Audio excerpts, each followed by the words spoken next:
যেহেতু যোৱা 28 ডিচেম্বৰ 2024 তাৰিখে মাকুম আগমন ভৱনত আমাৰ মাকুমশ্ৰী ছাত্ৰ সন্থাৰ নৱনিৰ্বাচিত সমিতিখন যিহেতু গঠন হৈছিল, আজি মাকুম মহাবিদ্যালয় প্ৰাংগণত সেই নতুন সমিতিখনৰ নৱনিৰ্বাচিত সভাপতি এই আভাজনক লগতে মাকুমশ্ৰী ছাত্ৰ সন্থাৰ নৱনিৰ্বাচিত সম্পাদক মদন চুতীয়া আমাৰ এই নতুন সমিতিখনক যিহেতু আজি মাকুম মহাবিদ্যালয়ৰ প্ৰাংগণত এই দায়িত্বভাৰ যিহেতু আমাক অৰ্পণ কৰে।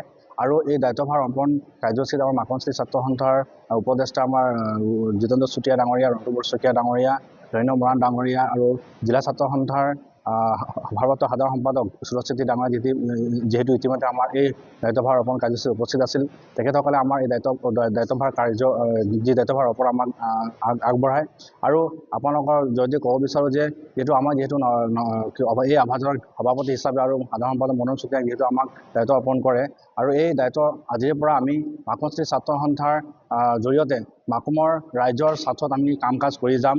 আৰু যিহেতু আমাৰ অভিভাৱক যিহেতু ৰাইজ হয়, আৰু ৰাইজৰ যি ধৰণে আগন্তুক দিনত আমাৰ নিৰ্দেশনাত আমাৰ আদেশ দিব, যি ধৰণৰ নিৰ্দেশনাত দিব, আমি সেইমতে আমি কাম কাজখিনি আমি চলাই নিম। আমাৰ এই সমিতিখনে যিহেতু আৰু ৰাইজে আমাৰ তৰফৰ পৰা বহুতখিনি আশা যিহেতু ৰাখিছে, আমি সেই আশাখিনি আমি পূৰণ কৰিবলৈ আমি চেষ্টা কৰিম। আৰু বিশেষভাৱে আমি ছাত্ৰ ছাত্ৰীৰ যি সমস্যাবিলাক আছে, সেই সমস্যাবিলাক আমি আগুৱাই লৈ যাম। মাকুম অঞ্চলত যিহেতু বহুখিনি জ্বলন্ত সমস্যা আছে, জ্বলন্ত সমস্যাসমূহতো আমি কাম কাজ আগুৱাই লৈ যাম। আৰু যিহেতু মাকুম মহাবিদ্যালয় যিহেতু আজিলৈকে যিহেতু বেচৰকাৰী, যিহেতু এই ক্ষেত্ৰতো আমি মাকুম মহাবিদ্যালয়খনৰ যাতে আমি চৰকাৰীকৰণৰ ক্ষেত্ৰত আমি যিধৰণে আমি কাম কাজ আগুৱাই লৈ যাব লাগে, সকলোৰে যাতে দিহা পৰামৰ্শ আৰু সহযোগিতা আমি কামনা কৰিছোঁ। আৰু আগন্তুক দিনত যাতে ৰাইজৰ স্বাৰ্থত ভালদৰে আমি কাম কাজ কৰি আগবাঢ়ি লৈ যাব পাৰোঁ, আপোনালোকৰ সকলোৰে দিহা পৰামৰ্শ আৰু সহযোগিতা আমি কামনা কৰিছোঁ।